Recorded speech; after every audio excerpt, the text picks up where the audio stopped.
오늘 하나님 자녀의 길이라는 주제로 우리 함께 은혜를 나눠보고자 합니다. 여러분들 자녀 교육에 대해서 많은 사람들이 관심이 있습니다. 또 많은 부모들이 자녀를 교육시키기 위해서 학원에다가 또 과외에다 사교육을 일찍부터 시킵니다. 그래서 그걸 조기 교육이라고 이렇게 이야기를 하잖아요.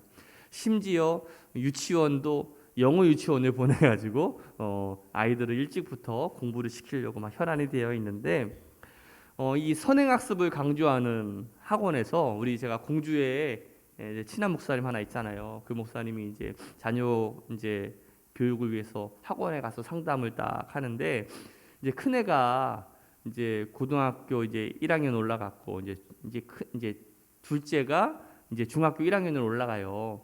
그런데 이제 중학교 올라가는 애 학원을 다 보내려고 이렇게 학원에 가서 상담을 받는데 늦었대라는 거야.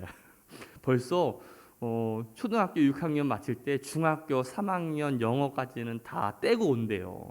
근데 이 아이는 늦었대라는 거지. 그래서 우리 학원에서 받아줄 수 없대라는 거예요. 왜냐하면 진도 차이가 너무 나가지고 뭐 따라오지 못한대라는 거지. 목사님의 자녀가 이게 진도가 늦어가지고 원래 진도는 맞는 건데 애들이 원체 선행학습을 해가니까 뭐 그렇다라는 거예요. 목사님 너무 모른다고 그러면서 벌써 중학교 3학년 때까지는 고등학교 영어까지는 다 떼고 고등학교 올라가면 수학과 나머지 수업을 하는 거라고 막 이야기를 하더라는 거죠. 그러면서 저한테 전화가 와가지고 막 하소연을 하면서 우리 애는 어떡하냐 그런 얘기를 좀 들었었는데, 이 경제정보센터의 발표에 의하면 이 사교육 의존도가 우리나라가요 세계 1위래요. 세계 1위. 2016년도를 기준으로 해가지고 초중고고 사교육비가 이제 사교육이에요. 사교육비로만 지출된 금액이 18조 원이에요. 18조 원. 그러면 이 한 해 우리나라 교육부 예산이 54조 원이래요. 54조 원. 그러면 이 공교육에 투입되는 비용의 3분의 1보다 좀 많은 그 액수가 이 사교육으로 지출되고 있다라는 이야기죠. 그런데 이 금액이 적을까요, 많을까요? 많습니다. 어마어마하게 많은 거예요. 그러면 이 이야기를 반대로 이렇게 이야기하면 공교육이 어떻게 보면 실용적이지 못하다라는 어떤 반증이기도 하거든요. 여러분들도 아마 우리가 합시게 공감하는 것이 공교육이 참 무너지고 있다라는 것들을 느끼고 있지 않습니까? 그러니까 아이들이 학교에서 공부를 안 해요. 왜? 이미 다 배운 거니까 아주 양극단으로 가고 있어요. 아예 정말 다 배워가지고 공부를 안 하는 애가 있고 일찌감치 포기해가지고 공부를 안 하는 애가 있고, 선생님들이 보면은 요즘에는 아이들 막 자고 엎드려져도 깨우지도 않아요. 공주에 있는 목사님 자꾸 얘기해서 죄송한데 거기에 있는 학교에 그 벌금제가 있대요. 벌금제가 뭐냐면 한 달에 한 번씩 아이들이 뭘 잘못하면 벌금을 모아가지고 과자 파티를 한다는 거예요. 그런데 과자 파티가 아니라 치킨과 그 피자를 시켜 먹을 수 있는 금액이 모여진대요. 도대체 어떤 벌금이냐 그랬더니 수업 시간에 잠자면 걸리면 한 건당 1,000원씩을 낸대. 재밌죠? 그런데 그 돈이 어마어마하게 쌓여져 가지고 치킨하고 피자를 배부르게 먹고도 남는다는 거예요. 무슨 얘기예요? 애들이 수업 시간에 다 잔다는 얘기예요. 이런 상황 속에서 참 어떻게 보면 점수로 아이들을 평가하는 이 공교육이야말로 어떻게 보면 희망이 없어 보이는 것 같고, 더욱이 최근에 우리 사학법이 좀 개정되면서 이 기독교 계통의 학교에서 예배를 드리지 못하게 하고 크리스천 선생을 뽑지 못하게 하는, 그래서 이제 기독교 세계관을 가르치지 못하게 하는 이런 말도 안 되는 그런 사회 속에서 어떻게 보면 우리가 다음 세대를 우리가 어떻게 이끌고 가고 어떻게 가르쳐야 되는지 참 막막하기만 합니다. 어떻게 보면 학생 때 얼마나 한창 놀고 뛰어다니고 그래야 되는데, 사실 저 때만 하더라도, 제가 초등학교 때 중학교 때만 하더라도 많이 놀러 다니고 그랬어요. 제 때만 하더라도 대학교 때 가면 뭐 놀고 땡이라고 불렀잖아요. 대학생들을 가르쳐가지고 어떤 낭만, 캠퍼스의 낭만도 있고 하는데, 한창 어떤 학교 공부만이 공부가 아닌 여러 가지 공부도 하고 여러 가지 생각도 갖고 해야 되는 그 젊음의 나이에 그렇게 하지 못하는 것이 어떻게 보면 선배된 저로서 어떻게 보면 미안하기도 하고 또 책임감과 또 사명감을 느끼게 됩니다. 그러면서 오히려 그것이 어떻게 보면 우리의 사명이 되고 부담감이 되어야 된다라고 생각이 들어요. 그래서 다음 세대를 위한 어떤 훈련과 또 기독교 세계관의 교육이 우리 교회에서 반드시 이루어져야 될 앞으로의 우리의 사명이 아닌가라는 생각이 들어요. 그 유 하워드의 잘 풀리는 자녀의 비밀이라는 책이 있습니다. 잘 풀리는 자녀의 비밀. 이 잘 풀린다라는 의미는 어떤 성공의 개념보다는 어떤 성취에 대한 개념이 강해요. 이 저자가 이 성취의 지름길이 어디에 있냐면 감통에 있다라고 말하고 있어요. 감통. 자, 조기 교육이 아니라 조기 감통이라는 거죠.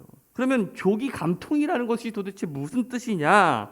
그러니까 아이가 조기 일찍이 하나님과 영적인 감동과 소통이 있는 아이가 훨씬 더 성취를 크게 이룰 수 있다는 것이죠.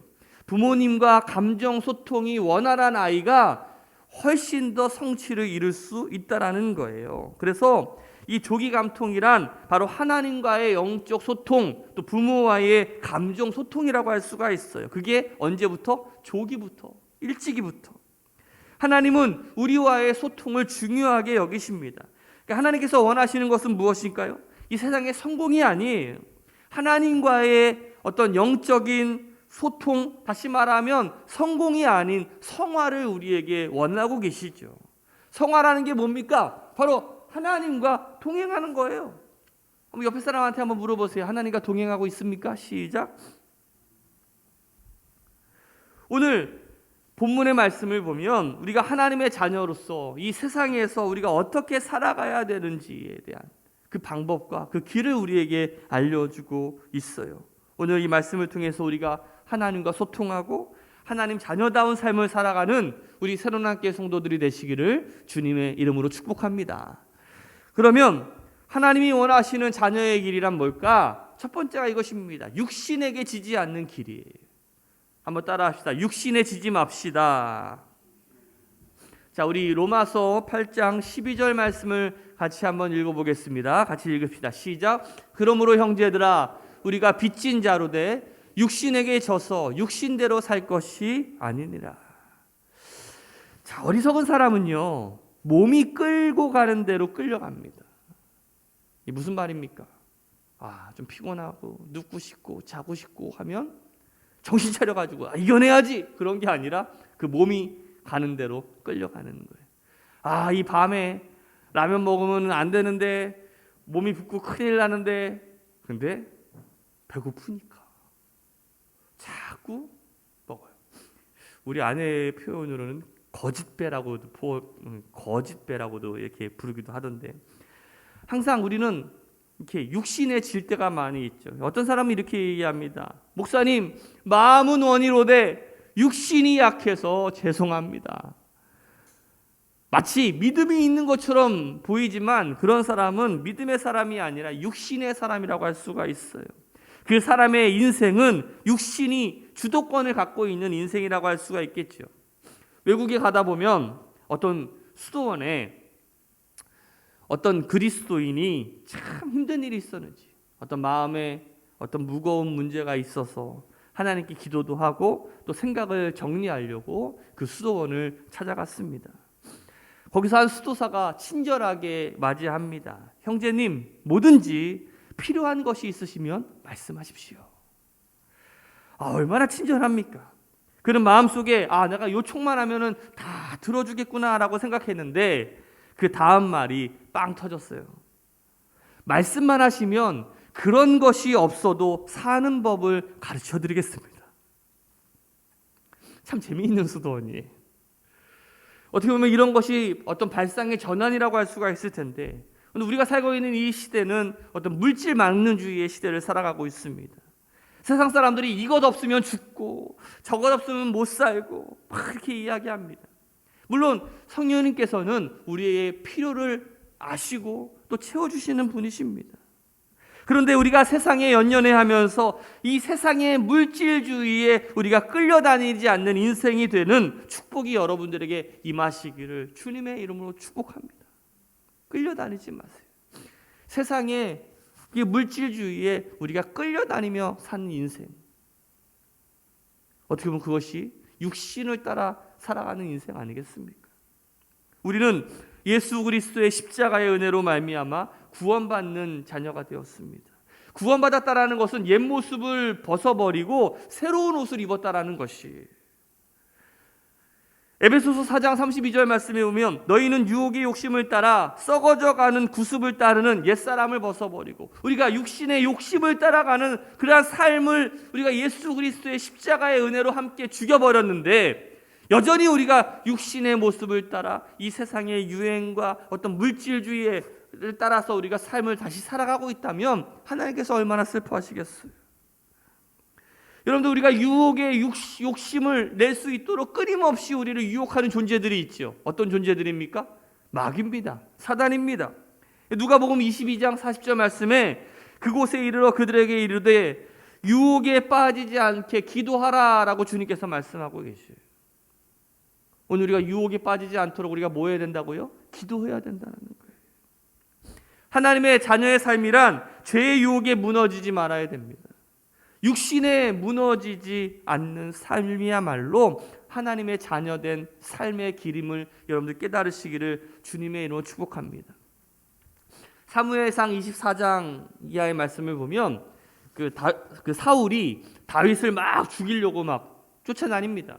왜냐하면 이 다윗이 사울의 인기를 막 넘어서 가지고 자기의 자리를 막 위협했거든요. 그래서 이 사울이 막 다윗을 죽이려고 막 쫓아다니는데, 거기에 이게 이스라엘의 광야가, 거기에 바윗이 많아요. 동굴도 굉장히 많이 있거든요. 그런데 이 다윗이 그 부하들과 함께 이제 한 동굴에 숨어 있는데 갑자기 사울이 배가 아파가지고 그 용변을 누려고 동굴 속으로 쏙 들어가는데, 그 동굴이 하필이면 누가 있는 동굴이에요? 다윗이 있는 동굴이었어요. 여러분들 그 생각을 해보세요. 상상을 해봐야 돼. 그 동굴에 아무도 없고 왕이 혼자 그 용변을 누려 가니까 여러분들 뭐 부하들이 뭐 갔겠습니까? 그냥 혼자 쏙 들어갔는데, 용변을 놓으려면 어떻게 해야 돼요? 무장 해제를 해야 되는 거 아니겠어요? 그렇죠? 바지를 벗으려면 다 무장 해제하고 딱 앉아 있는데 그 앞에 지금 누가 있는 거예요? 다윗이 있는 거예요. 어떻게 보면 다윗에게 있어서 절대절명의 찬스일 수도 있어요. 그 사울을 죽이기만 한다면요, 쉽게 두 번째 이스라엘의 왕이 될 수도 있는 기회였어요. 근데 다윗은 어떻게 합니까? 사울의 옷자락만 칼로 이렇게 벨니다. 그리고 그의 목숨을 건드리지 않았어요. 왜 그랬을까? 사무엘상 24장 6절 말씀에 보면 한번 읽어볼까요? 시작. 자기 사람들에게 이르되 내가 손을 들어 여호와의 기름 부음 받은 내 주를 치는 것은 여호와께서, 그는 여호와의 기름 부음 받은 자가 됨이니라. 자신이 어떻게 보면 생명의 위기가 있는 순간에도 불구하고 주 앞에서 죄짓지 않겠다라는 노력이 이 다윗에게 있었다라는 것이죠. 자신의 생명의 위기의 순간에도 불구하고 주님 앞에서 죄짓지 않으려는 노력이 바로 다윗에게 있었다라는 것이지. 만약에 사울을 그냥 그 자리에서 해쳤더라면 이 다윗은 어떤 육신을 따르는 그런 선택을 한 거 아니겠습니까? 오늘 우리 하나님의 자녀들은 다윗처럼 이 죄의 유혹 속에서 우리를 어떻게 보면 지켜내고 또 자신을 지켜야 될 그러한 길이 우리 새로운교회 성도들에게 있으시기를 주님의 이름으로 축복합니다. 오늘 마음의 근육이라는 거 들어보신 적 있으십니까? 오늘 여러분들에게는 마음의 근육이 있으세요? 마음의 근육이 있다는 것은 다른 사람들의 말이나 여러 가지 어떤 것들에 흔들리지 않는 거예요. 대부분 우리 스포츠에 있어서 이 마음의 근력이라는 단어를 많이 쓰는데, 이 스포츠라고 하는 특징이 어떤 찰나의 순간에 승부가 결정짓는 거잖아요. 그래서 어떤 운동 실력, 어떤 기술 그런 것도 중요하고 체력도 중요한데 또 이 정신적인 어떤 마인드 컨트롤도 굉장히 중요합니다. 우리나라 축구가 처음에 막 뭐 동남아시아에서 하는 선수들이랑 할 때는 막 엄청 잘하잖아요. 막 열심히 더 자기가 가진 실력보다도 훨씬 더 뛰어나게 하는데 갑자기 막 브라질 선수 만나거나 스페인 선수 만나면 원래 자기가 가진 실력이 있음에도 불구하고 그 기량을 발휘하지 못합니다. 왜요? 벌써 주눅이 들어있기 때문에 그렇죠. 마음이. 여러분들 2년차 징크스라는 거 들어본 적 있으십니까? 2년차 징크스? 처음에 중업했던 신인이었던 선수가 2년차 때 되면 훨씬 더 못하는 거예요. 왜? 자기 스스로에 부담이 생기기 때문에 그렇죠. 그래서 내 몸이 그 기능을 제대로 발휘하지를 못하는 거예요. 왜? 내 이름을 더욱더 좀 이제 알려야 되겠다. 내 실력을 좀 더 해야 되겠다라는 그 부담감이 그 선수로 하여금 오히려 더 실력이 나지 못하게 한다는 거예요. 그래서 이 운동선수들에게도 이런 마인드 컨트롤이나 이런 것들을 굉장히 키우기 위해서 이 마음의 근육을 키우려고 많이 시도도 하고 노력도 한다는 것이죠. 우리가 마음이 약하게 될 때 남에게 상처를 받기 쉽게 되고요. 유혹에 쉽게 넘어갑니다. 우리에게 죄가 찾아오면 이 마인드 컨트롤이 굉장히 중요해요. 그래서 마음의 근육을 키워야 어떤 다른 사람의 유혹에 내가 넘어지지 않고 딱 내 자리를 지킬 수 있는데 그냥 와가지고 솔깃하게 야 가자. 그 말에 그냥 우리가 죄 짓는 자리로 갈 때가 얼마나 많이 있어요. 우리 잠언 4장 23절 말씀에 보면 모든 지킬 만한 것 중에 더욱 내 마음을 지켜라. 생명의 근원이 이에서 남이라 라고 말씀하고 있어요. 오늘 창세기 보면 요셉이라는 인물이 나옵니다. 이 요셉에게도 똑같이 죄가 유혹을 합니다. 특별히 이 보디발의 아내가 이 요셉을 유혹했죠. 그러나 이 요셉은요 마음의 근육이 단단했던 사람이에요. 창세기 39장 7절 이하의 말씀을 보면 그 후에 그의 주인의 아내가 요셉에게 눈짓하다가 동침하기를 청하니 요셉이 어떻게 했어요? 거절하며 자기 주인의 아내에게 이르되 내 주인이 집안의 모든 소유를 간섭하지 아니하고 다 내 손에 위탁하였으니 이 집에는 나보다 큰 이가 없으며 주인이 아무것도 내게 금하지 아니하였어도 금한 것은 당신뿐이니 당신은 그의 아내임이라. 그런즉 내가 어찌 이 큰 악을 행하여 하나님께 죄를 지으리이까. 오늘 하나님이 우리에게 원하시는 것은 바로 이것입니다. 오늘 우리의 마음을 든든히 하고 단단히 해서 우리가 죄의 유혹에 넘어지지 않고 육신을 따라가는 삶이 아니라 성령을 따라가는 삶을 살기를 우리에게 원하신다는 사실이에요. 두 번째로 하나님의 영으로 인도함을 받아야 됩니다. 우리 14절 로마서 8장 14절 말씀을 같이 한번 읽어봅시다. 시작. 무릇 하나님의 영으로 인도함을 받는 사람은 곧 하나님의 아들이라. 여기 인도함을 받는 이라는 단어가 굉장히 중요한데 헬라어로 아곤타이라고 하는 뜻인데 이 단어는 수동태예요. 그러니까 항상 이끌림을 내가 받는다라는 것이죠. 무엇으로부터? 바로 하나님으로부터 성령님을 통해서 우리가 이끌림을 받는 사람이 바로 우리 성도라고 할 수가 있을 텐데 우리 갈라디아서 5장 우리 16절 말씀을 보면 너희는 성령을 따라 행하라. 그리하면 육체의 욕심을 이루지 아니하리라. 너희가 만일 성령의 인도하시는 바가 되면 율법 아래 있지 아니하리라 라고 말씀하고 있어요. 바로 하나님의 자녀된 삶은요 성령님의 인도하심을 받는 삶이어야 됩니다. 오늘 여러분들을 누가 인도하고 계셔요? 하나님이 인도하고 계십니까? 성령님이 인도하고 계십니까? 마귀는 우리로 하여금 생각지 못하게 합니다.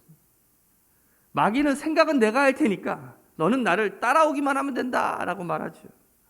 마귀는 자기 생각을 시대정신 또는 시대의 조류라고 이야기합니다. 그러면서 이 시대의 흐름에 영합하라고 유혹을 합니다. 그래서 많은 사람들이요 최고로 귀찮아하는 것이 뭐냐면 생각하는 거예요. 이 시대는 이 매스컴의 사회인데 이 매스컴 시대의 특징이 어떤 특징이 있냐면 사람들로 하여금 어떤 깊게 생각하지 못하게 한다는 거예요. 여러분들은 어떻습니까? 깊이 자기를 성찰하면서 자기를 돌아보면서 하루하루를 살아가고 계십니까? 아니면은 그냥 드라마에 예능에 이 시대에 푹 빠져가지고 아무 생각 없이 내가 어디로 가는지도 다 모른 채 삶을 살아가고 계십니까?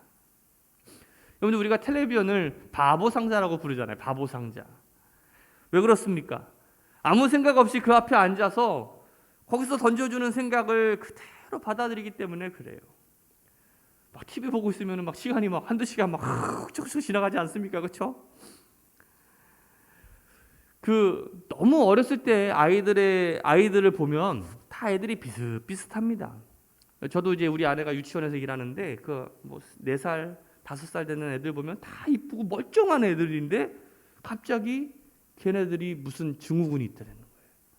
발달이 좀 더디고 그리고 뭔가 좀 언어라든지 어떤 사고력이라든지 그런 게 있다는 거죠.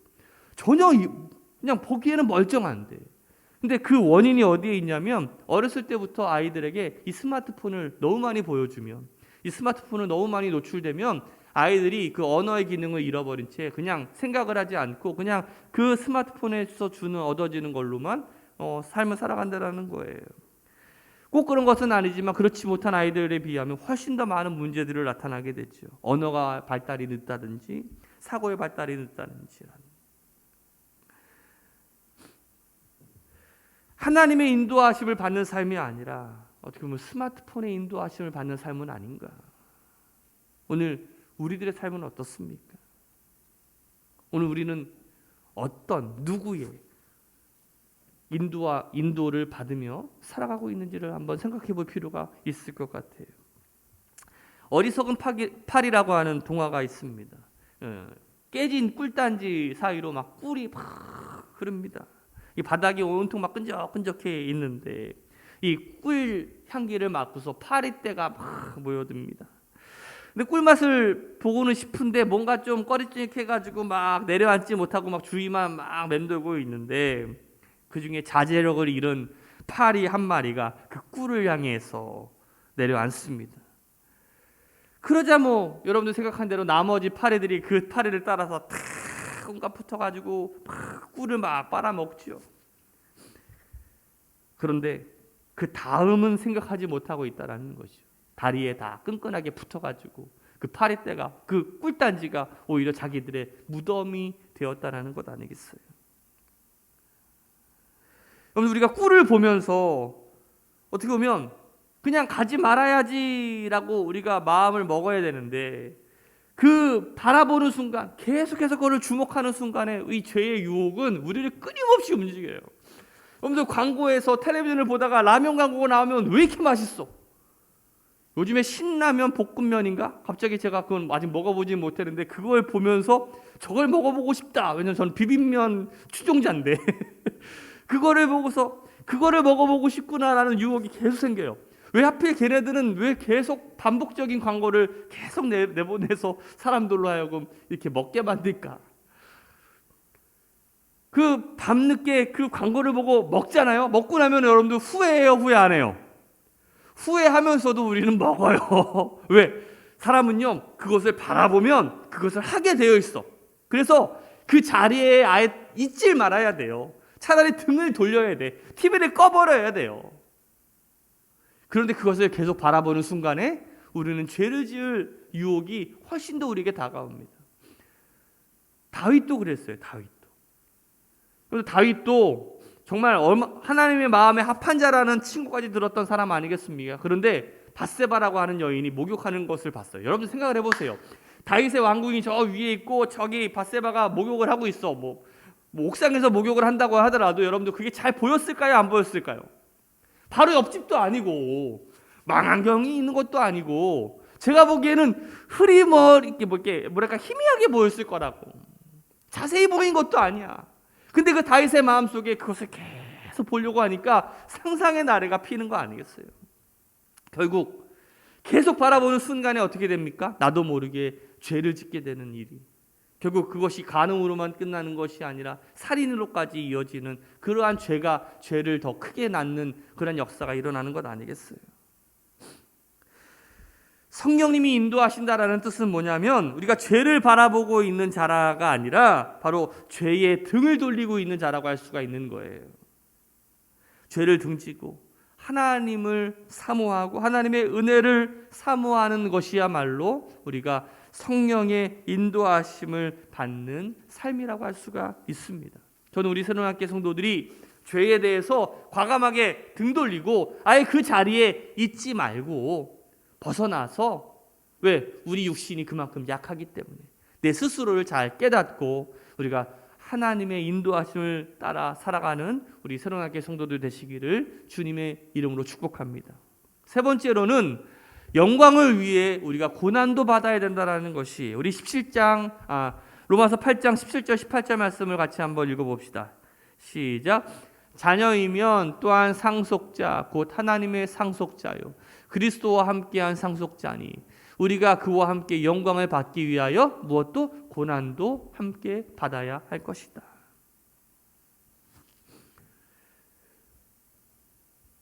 여러분들 이 사진은요, 미국의 제35대 대통령 존 F 케네디 대통령이 이 백악관에서 일하는 장면인데요. 그 책상 밑에 이 아들이 막 장난치고 놀고 있는 이 사진이 한때 이슈가 됐던 장면입니다. 그런데 미국의 대통령이라고 하는 것은 어떤 세계를 움직이는 어마어마한 사람 아니겠습니까? 그렇죠?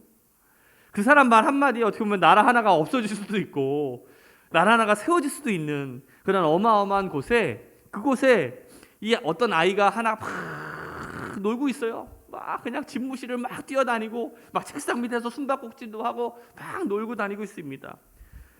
그 아이가 이 백악관에서 놀 수 있는 이유가 무엇입니까? 그 아빠가 뭐기 때문에? 대통령이기 때문에 그래요. 마찬가지로 우리는 하나님의 자녀요 상속자라고 말씀하고 있어요. 17절 보니까 자녀이면 또한 상속자, 누구의? 하나님의 상속자요 그리스도와 함께한 상속자다라고 말씀하고 있어요. 오늘 이 사도 바울은 그리스도 예수 안에 있는 자는 이 죄와 사망의 법에서 해방되어서 성령을 쫓아 행복하게 살아가는 모습을 우리에게 계속해서 강조하고 있습니다. 오늘 우리에게 하나님의 상속자로서 하나님으로부터 받는 수많은 영광과 하나님의 은혜가 있습니다. 가장 큰 은혜가 뭡니까? 우리의 생명이지요. 우리의 생명을 우리가 새롭게 받아서 우리가 천국에 들어갈 수 있는 특권을 우리가 누릴 수 있지 않게 되지 않았습니까? 이 죄의 종으로, 마귀의 종으로 살아가는 존재였는데 우리가 하나님의 자녀가 되는 신분의 변화가 우리 가운데 생겨난 거 아니겠습니까? 우리 안에 어떻게 보면 성령님께서 함께해 주셔서 우리가 성령의 열매를 맺으며 살아갈 수 있는 특권도 우리에게 주셨어요. 이 어마어마한 특권을 받으면서 우리가 삶을 살아가게도 되는데 주님께서는 우리에게 또 이렇게 이야기하시는 거예요. 영광을 받기 위하여 또 고난도 함께 받는다라고 말씀하고 있어요. 오늘 이 고난은 우리를 위한 어떤 유익의 고난일 수도 있어요. 디모데후서 4장 8절 말씀에 보면 이제후로는 나를 위하여 의의 면류관이 예비되었으므로 주곧 의로우신 재판장이 그날에 내게 주실 것이며 내게만 아니라 주의 나타나심을 사모하는 모든 자에게니라 라고 말씀하고 있습니다. 오늘 여러분들을 위하여 하나님이 주시는 의의 면류관이 있어요. 생명의 면류관이 있어요. 구원의 면류관이 있어요. 오늘 그 면류관을 바라보며 오늘 여러분들에게 주어지는 좀 삶의 어려움과 고난도 능히 이기실 수 있는 우리 새노남교회 성도들 되시기를 주님의 이름으로 축복합니다. 베드로전서를 보면 그 베드로가 이 교회 지도자들에게 특별히 권면하면서 말씀하시는 내용이 나와요. 베드로전서 5장 이하에 보면 어떻게 보면 이 베드로전서가 쓰여지던 시기가 이 기독교가 굉장히 박해받고 탄압받던 시기였거든요. 수많은 사람들이 생명을 잃어가던 시기였습니다. 그런데 이 교회를 섬긴다라는 것은요, 생명을 걸고 목숨을 걸고 하는 사역이라는 것이.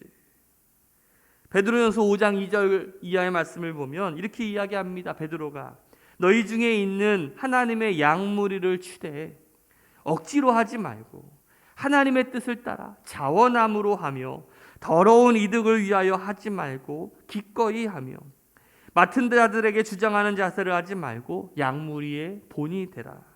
그리하면 목자장이 나타나실 때에 시들지 아니하는 영광의 관을 얻으리라. 여러분들, 하나님의 양무리를 친다라는 것이 얼마나 힘든 일인지는 베드로가 알고 있었어요. 게다가 기독교가 탄압받고 정말 목숨이 왔다 갔다 하는 그 상황 속에서도 어떻게 해요? 정말 사랑하는 마음을 갖고 그 교회 지도자로서의 사명을 감당하라라고 베드로는 우리에게 이야기하고 있습니다. 그러면서 하나님께서 다시 오시는 그때에 시들지 않는 영광의 면류관을 우리에게 주신다라고 우리에게 약속하고 있어요. 오늘 우리 새로나게 성도들의 어떻게 보면 교회 지도자들이 우리 가운데 있는데 오늘 여러분들의 목원들을 위해서 정말 그 하나님의 마음을 갖고 우리가 다가가고 있습니까? 정말 목숨 걸고 생명 걸고 우리가 자원함으로 하나님 우리에게 주신 이 교회 공동체를 우리가 세워가고 있습니까? 그 일은 힘들고 어려운 길입니다. 하지만 그 힘들고 어려운 길 뒤에 하나님께서 우리에게 주시는 그 영광의 면류관이 있다라는 사실을 여러분들 우리는 기억해야 된다는 사실이에요. 히브리서 11장에 보면 믿음의 영웅들에 대한 이야기가 많이 나와 있는데 그 중에 이 모세에 대한 이야기가 있어요. 우리 11장 24절 말씀 같이 읽어볼까요? 시작. 믿음으로 모세는 장성하여 바로의 공주의 아들이라 칭함받기를 거절하고 그리스도를 위하여 받는 수모를 애굽의 모든 보화보다 더 큰 재물로 여겼다라고 말씀하고 있어요. 하나님의 자녀의 삶이란 바로 영광을 바라보며 고난도 함께 맞이할 수 있는 그러한 사람이 우리 정말 하나님이 원하는 삶이 아닐까요? 우리 한 달 전에 그 도쿄에서 올림픽이 열렸습니다. 여러분들 올림픽이 끝나고 난 다음에 여러분들 그 패럴림픽이라는 장애인 올림픽이 열리게 돼요. 제가 장애인 올림픽에 많은 사람들이 별로 이렇게 관심을 갖지 않는데 올림픽도 마찬가지겠지만 장애인 올림픽에서도 그 메달을 따기 위해서 선수들이 얼마나 노력을 할까? 일반인들도 노력하면서 그 정말 그 메달 따기 위해서 그 수많은 고난과 훈련들을 받아들이지 않습니까? 정상인들도 그 훈련하고 연습하는 것들이 정말 쉽지 않은데 그 몸이 불편하거나 아예 무언가가 없는 그 장애인들이 그 훈련하고 노력한다라는 것 정말 쉽지 않은 일일 거예요. 저는 이 사진이 굉장히 참 마음에 와닿았어요. 그러니까 보면 두 다리가 없는 휠체어를 타고 이게 달리기 경주를 하는데 그 앞에 우리는 보이진 않지만 뭐가 있어요? 그 결승선이라는 그것이 다 앞에 바라보면서 정말 열심을 다해서 자신의 길을 가고 있는 저 사진을 보면서 참 많은 생각이 들더라고요. 오늘 우리들도 지금 이 현실의 삶 속에서 때로는 힘들고 어려운 삶을 살아가지만 바로 이곳이 바로 우리가 훈련하고 연단받는 삶이다. 그러나 그 고난 뒤에 영광이 있음을 우리가 바라보고 우리가 주님을 향해 나아가게 될 때 지금 당하고 있는 고난과 어려움은 능히 아무것도 아니라는 것이 영광에 비하면 아무것도 아님을 여러분들 꼭 기억하시며 주님 바라보며 우리가 함께 나아가는 우리 믿음의 길을 끝까지 행진하며 나아가는 우리 새로나게 성도들 되시기를 주님의 이름으로 축복합니다.